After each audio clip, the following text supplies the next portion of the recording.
정치 고수다. 오늘은 더불어민주당 전현희 최고위원과 함께하겠습니다. 어서 오세요. 안녕하세요. 안녕하세요. 민주당 경선 얘기부터 해보겠습니다. 네. 이재명 전 대표가 대선 후보로 확정이 됐습니다.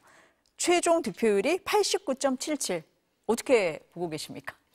네, 그만큼 민주당과 국민의 정권 교체에 대한 열망이 반영된 결과다.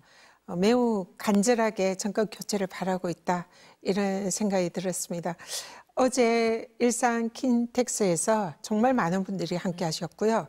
그리고 보통 연설이 끝나면 다 기가를 하시는데 어제는 끝까지 남아서 후보의 수락 연설까지 정말 많은 분들이 열광적으로 지지를 하면서 지켜보셨어요. 그래서 분위기가 너무 뜨거웠는데 그만큼 우리 국민들께서 이 정권 교체를 정말 절박하게 바라고 있구나 그런 느낌을 받았습니다.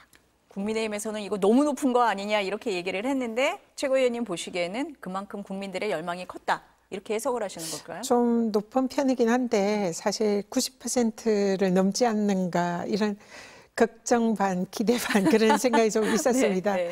다행인지 뭐 모르겠는데요. 어쨌든 90%는 넘지 않았고 89.77%라는 정말 사상유례 없는 압도적인 지지로 후보가 됐습니다.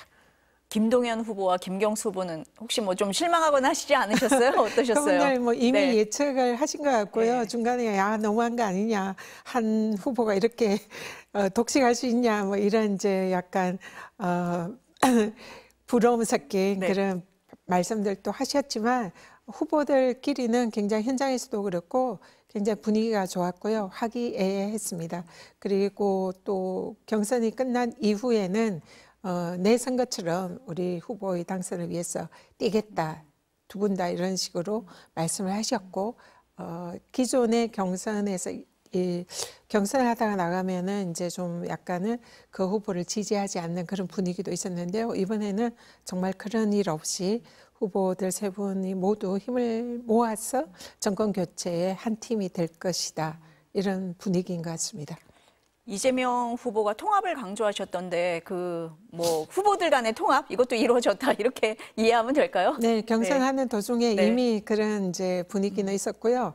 이 후보들끼리 서로 네거티브를 하지 않고 선의의 긍정적인 방향에서의 정책 경쟁을 했잖아요. 그리고 서로 후보들이 내가 후보가 된다면 상대방 후보의 정책 공약을 다 실천을 하겠다. 그래서 사실상 정책적으로도 한 팀이 됐었고, 또 경선 끝나고 난 뒤 이후에도 이제 한 팀으로 자기 선거처럼 뛰겠다는 이런 분위기여서 당내 통합은 이미 경선 과정에서 이루어졌고, 그리고 앞으로 이제 외부의 통합 이 과정이 남았다. 그런 생각을 합니다. 첫 일정이 국립현충원 참배였더라고요. 화면에 네. 보니까 최고위원님도 같이 가셨던 것 같은데요. 이승만 전 대통령, 박정희 전 대통령, 묘역도 다 참배를 했습니다. 어떻게 이해하면 될까요? 어제 그 경선이 끝나고 난 뒤에 지도부 회의가 열렸었는데요. 이제 여러 가지 선대위 구성과 더불어서 오늘 이제 첫 일정을 어떻게 할 것인가 이런 논의가 있었는데요. 많은 분들이 거의 이구동성으로 지금은 가장 중요한 것은 통합이다. 물론 전직 대통령들의 뭐 공과가 있고 또 정치적인 평가가 아직도 남아 있긴 하지만 지금은 국민들을 찢어진 국민들을 하나로 통합시키는 게 가장 중요한 과제다. 그런 생각에 현충원 참배를 기존에는 이제 우리 쪽 민주진영의 대통령이셨던 김대중 대통령님만 참배를 하는 게 통상의 예였는데 이번에는 그런 걸 이제 생각하지 않고 전직 대통령, 현충원에 안장된 전직 대통령을 모두 참배를 하자. 그래서 사실상 처음으로 이승만, 박정희, 김영삼, 김대중 대통령님 모두 참배를 한 그런 일정이었던 것 같습니다. 네. 어제 끝나고 나서 회의를 하시면서 오늘의 일정과 선대위 구성을 논의했다라고 말씀을 하셨습니다. 네네. 일정은 저희가 들었고 선대위에 상임선대위원장에 윤여준 전 장관이 영입이 됐잖아요. 그럼 이 얘기도 어제 이미 논의가 됐던 겁니까? 네, 어제 논의가 네. 됐었고요. 이제 마치 그분 혼자서 지금 이제 사실상 선대위를 꾸려 나가는 거 아니냐 이제 일각의 이런 이제 오해가 있는데요. 한 분은 아니고 지금 상임선대위원장은 여러 분이십니다. 복수로 아마 5명에서 10명 그 사이 정도로 이제 임명이 되실 것 같은데요. 어쨌든 보수 쪽을 상징하는 인사들 중에 윤여준 전 장관님이 이번에 캠프에 흔쾌히 합류하시겠다 하셔서 앞으로 이제 우리 후보의 통합 행보에 큰 힘이 되실 것 같습니다. 좀 사람들이 예상 못한 다른 인물도 있습니까? 깜짝 놀라실 만한 네. 분들이 몇 분 계십니다. 알려주시면 안 되는 거고요. 아직. 그는 이제 공식적으로 캠프에서 선대위에서 발표를 할 거라 네. 제가 궁금하시겠지만 제가 말씀드리는 건 조금 네. 어려울 것 같습니다. 양해 부탁드립니다. 30일에 선대위 출범한다고 하던데 네. 그날 봐라 깜짝 놀랄 인물이 있다. 지금 그 말씀이세요? 네. 그러니까 아마 이제 기존의 그 민주당 선대위에 아니 저런 분이 하는 분들이 좀 몇 분 계실 것 같습니다. 이 얘기를 듣고 뭐 기자들이 오늘부터 취재는 많이 할 것 같습니다. 이재명 후보가 그 대선에 지금 2번째 도전하시는 거잖아요. 경선까지 하면 이제 3번째기는 합니다. 2022년하고 비교를 해보실 때 네. 최고위원님 보시기에 이 점이 가장 다르다. 어떤 게 있으실까요? 굉장히 그 몇 년 동안 이재명 대표 후보께서 정치적으로 굉장히 성숙해졌다 이런 생각이 들고요. 물론 3년 전에도 훌륭한 준비된 후보였지만 그동안 역경의 과정을 겪으면서 정책적으로나 또 인품적으로나 굉장히 많이 사람이 넓어졌다. 그래서 이제는 정말 훌륭한 정치적 리더로서 준비된 국민들이 안심하고 정권을 맡길 수 있는 그런 후보다 이런 생각이 들고요. 어제 그 마지막 후보 수락 연설을 보면서 그런 생각이 들었습니다. 아, 저분이 역경을 겪으면서 이제는 거인이 됐구나. 그런 느낌이 들었습니다. 그래서 정말 준비된 대통령 후보고 만약 대통령이 되신다면 이 그동안 준비된 모든 역량을 다 발휘를 해서 우리 대한민국을 국민들을 특히 행복하게 만드실 것 같다. 그런 생각이 듭니다. 오늘 오후 일정 보니까 SK 하이닉스 방문이더라고요. 네. 어제 회의에서 이 부분도 다 염두에 두고서는 결정을 하신 겁니까? 어떤 의도일까요? 일단은 네. 그 후보께서 제일 처음 이제 방문을 했던 곳이 AI 관련된 산업체였고요. 이번에는 이제 반도체 기업을 방문을 하는데요. 일단은 대통령이 된다면 가장 중요한 것이 지금 국민들이 먹고 사는 문제를 해결하는 거 아닙니까? 경제 회복이 가장 우선순위이고 그 부분에 있어서 앞으로 대한민국의 성장 동력을 AI와 반도체에 중점을 두고 있는 지금 행보입니다. 그래서 오늘 이제 반도체 산업의 이제 중심지를 사업체를 방문을 오후에 하시는데요.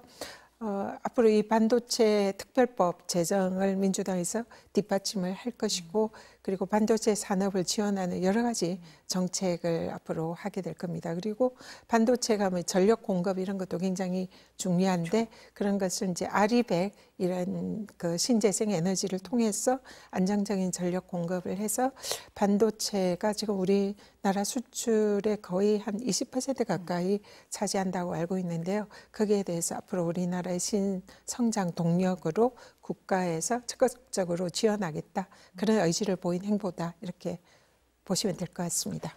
이제 경선은 끝났고 이제 본선이잖아요. 본선의 변수가 뭐 있을까 이렇게 얘기를 할 때 일각에서 그 대법원에서 진행 중인 그 선거법 위반 사건 상고심 얘기를 해요. 이례적으로 속도가 빠른 거 아니냐라는 얘기를 하고 있는데 법조인이시니까요. 이 점은 어떻게 보고 계십니까? 일단 먼저 이 선거법 사건은 사실은 기소해서는 안 되는, 기소감도 안 되는 그런 사안이었다 생각합니다. 이 사실상 뭐 아무개를 개인적으로 몰랐다 이런 사안을 선거법 위반으로 그것도 유력한 대권 주자인 야당 대표를 기소하는 것은 전례 없는 일이고요. 기소권 남용이다 이런 생각이 들고요. 무죄가 나오는 것은 너무나 당연했다 이렇게 생각을 합니다. 그리고 2심에서 무죄 판결도 기존의 대법원 판결을 차용을 해서 대법원 판결에 따른 매우 교과서적인 그런 판결이었고, 그래서 대법원에서 이 결론을 뒤집는 것은 그동안 자신들이 했던 판례를 뒤집는 것과 똑같기 때문에 사실상 무죄를 유죄로 바꾸는 결정을 하는 것은 사실상 매우 어렵다, 그렇게 생각을 하고요. 그럼에도 불구하고 대법원에서 이걸 전원합의체에 회부를 하고 이례적으로 속도전을 하는 것은 사실상 무죄 법리에 충실한 이 항소심 판결에 대해서 대법원에서 만약에 대선 전에 판결을 한다면 이것은 상고 기각, 그러니까 무죄를 확정하는 판결이 일 가능성이 매우 높다 생각하고요. 그게 아니라 만약 대선 후에 판결을 한다면 대선 후에 이제 대통령의 불소추 특권에 이 형사재판이 포함이 되냐 아니냐, 이게 이제 상당히 논란의 소지가 있습니다. 근데 헌법학자들의 압도적 다수설은 이 대통령의 경우에는 형사 기존에 진행되는 형사재판은 중단된다, 불소추 특권에 포함된다, 이것이 압도적 다수설입니다. 근데 이것이 그동안 판례가 없었기 때문에 대법원에서 이 부분에 관해서 사실상 헌법학계의 압도적 다수설을 대법원 판례로 확인해 주려는 의도가 아닌가, 이런 이제 생각을 하고 있습니다. 어쨌든 결론적으로는 무죄 판결을 하거나 아니면 불소추 특권의 형사 재판이 중단된다는 이런 것을 대법원에서 확인해서 앞으로 대통령이 만약 당선되면 그 이후에 있을 국가적인 이 사법 리스크에 대한 혼란, 이런 부분을 대법원에서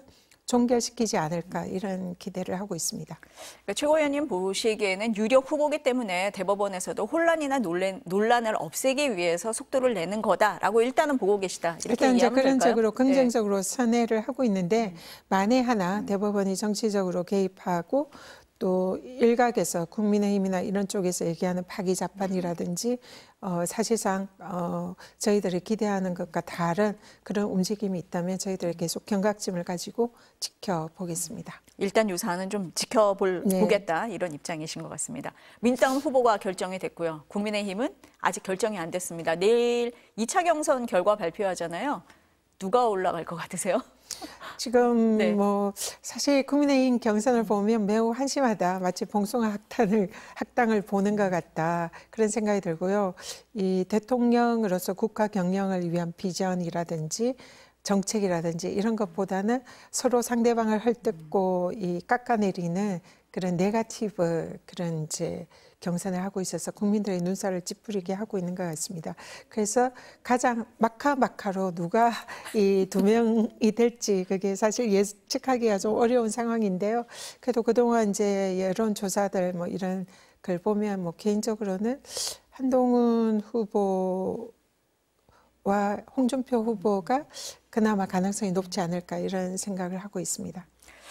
근데 국민의힘 경선이 당초에 뭐 많이 나와서 흥행이 될 거다라고 했지만 관심이 많이 떨어져 있어요. 그 이유가 한덕수 권한대행에게 뉴스의 중심이 가 있기 때문이거든요.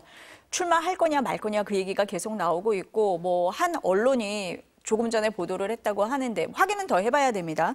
그런데 5월 1일에 사퇴하고 5월 2일에 출마 선언할 거다, 뭐 측근을 이용해서 이런 얘기, 인용을 해서 이런 얘기가 나오고 있거든요. 어떻게 보세요, 최고위원님은? 한덕수 대행이 그동안 계속 이른바 간보기, 그래서 대선에 나올까 말까 이런 이제 행세를 보였는데요. 사실상 이제 한덕수 대행이 대선에 출마하는 것은 노욕의 난가병이다, 이렇게 생각을 합니다. 지금 대선 관리를 해야 할 분이 왜 심판이 선수로 뛰려고 하는 겁니까? 그러면은 이 공정한 대선 관리는 누가 도대체 해야 되는지 너무나 무책임한 행보다, 이렇게 먼저 지적을 할 수밖에 없고요. 그리고 미국과의 중요한 통상 협상을 지금 앞두고 있는데, 이 통상협상을 자신의 대선 운동에 사실상 그 볼모로 제물로 삼고 있는 것 아닌가, 이런 의심을 지울 수가 없습니다. 그럼에도 불구하고 한덕수 대행이 출마를 한다면 뭐 그는 개인의 자유니까 막을 수는 없겠지만 국민들의 실망이나 분노가 매우 클 것이다 생각하고요. 지금은 지지율이 뭐 사실 그렇게 높지도 않습니다. 뭐 국민의힘 후보들에 비해서 딱히 뭐 매우 뛰어나다 이렇게 볼 수 없는 상황인데요. 만약에 무책임하게 이 권한대행의직을 던지고 대선판에 뛰어든다면 아마 지지율은 더 떨어지지 않을까 이렇게 생각이 들고요. 지금 국민의힘 쪽에서 노리는 것은 한덕수 대행과 국민의힘 후보가 마지막으로 이제 단일화를 해서 좀 더 시너지 효과를 내서 지지율을 높여보자 그런 속셈인 것 같은데요. 사실상 어렵다 봅니다. 그럼에도 불구하고 이번에 뭐 국무총리실 비서실장이나 이제 중요 그 보좌진들이 사표를 냈다고 하니까 이거는 출마를 위한 수순이다 이렇게 보이고요. 그래서 아마 곧 출마 선언을 임박하지 않았나 이렇게는 보입니다. 최고위님 보시기에는 어쨌든 지금 흐름으로 봐서는 나올 거는 같다. 네. 이렇게 보시는 거네요. 나와도 그렇게 그쪽에서 바라는 시너지 효과랑 이런 것은 사실상 얻기 힘들지 않을까 이렇게 보입니다. 국민의힘 측에서는 지금 이재명 후보가 굉장히 막강하잖아요. 압도적인 지지율이기 때문에 반 이재명 연대 얘기를 계속하고 있거든요. 실현 가능성 어떻게 보세요? 지금 그러니까 기존에 이제 우리 민주당 쪽의 인사들 일부랑 그다음에 이제 이준석 개혁신당 그리고 한덕수 대행 뭐 이렇게 이제 뭉쳐서 일차적으로 뭐 단일화를 하고 또 국민의힘 쪽이랑 단일화해서 반 이재명 연대 이제 그걸 개헌 연대로 포장을 해서 그렇게 할 것 같은데요. 사실상 그 각자의 후보들이 뭔가 국민들의 지지를 받고 또 그만큼 능력과 뭐 인품을 인정받는 후보들이면 시너지 효과가 날 수 있겠지만 하나같이 오직 그 정책이나 비전을 제시하기보다는 이재명 후보를 깎아내리고 또 사실상 내란에 대한 이런 반성이 없는 그런 세력들에게 국민들이 표를 주지는 않을 거다. 그래서 그쪽에서 생각하는 이런 시너지 효과는 사실상 내기 어렵지 않나 그렇게 생각을 합니다. 지금 이준석 후보 말씀을 하셔서요. 개혁신당 이준석 후보 같은 경우는 끝까지 완주한다라고 계속 얘기를 하고 있는데 국민의힘 측에서는 계속 여지를 지금 두고 있거든요. 어떻게 보세요, 이 부분은? 이준석 후보가 사실 뭐 속마음은 모르겠지만 이번에 대선에 나오는 것은 거의 당선 가능성이 지금 여러 가지 지지율을 볼 때 없지 않습니까? 그럼에도 불구하고 이런 무리한 도전을 한 것은 이제 많은 비평가 평론가들이 다시 국민의힘으로 이번에 이 경선 이런 걸 기하로 들어가려고 하는 게 아닌가 이런 지적들을 많이 하시는 것 같더라고요. 그래서 만약에 그게 이제 만약 이준석 대표의 목표라면 사실 완주보다는 중간에 국민의힘 후보의 손을 들어주고 단일화하는 쪽으로 가지 않을까 예, 그런 생각이 듭니다. 단일화 가능성이 여전히 있다라고 최고위님은 보고 계신 그렇게 거네요. 보입니다. 네. 마지막으로 그 문재인 전 대통령을 뇌물수수 혐의로 검찰에 기소했잖아요. 이 점은 어떻게 보십니까?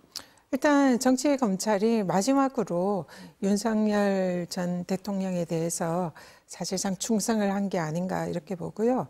그리고 또 우리 민주당에서 대선에 개입하려는 검찰의 이 정치적인 그런 의도가 숨어 있다 이렇게 보입니다. 그리고 사실상 이번에 기소한 것도 굉장히 무리한 기소였습니다.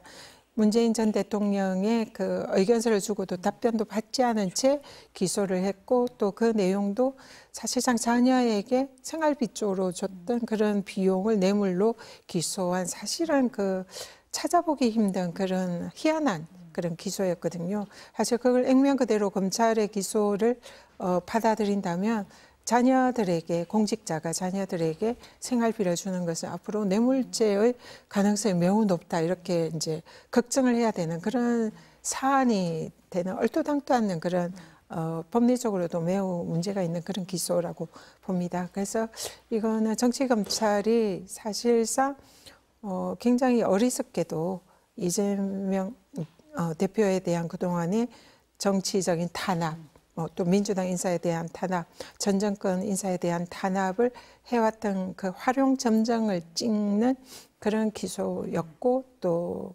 사실상 기소권 남용이다 이렇게 보고요.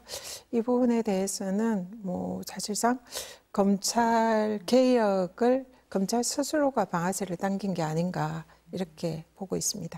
법조인 측면에서 보시더라도 이것은 무리한 기소라고밖에 볼 수가 없다. 사실상 뭐 법원에 가면은 무죄가 나올 가능성이 매우 높은 사안이다 이렇게 봅니다. 네, 오늘 말씀 여기까지 들어야 될 것 같습니다. 감사합니다. 고맙습니다.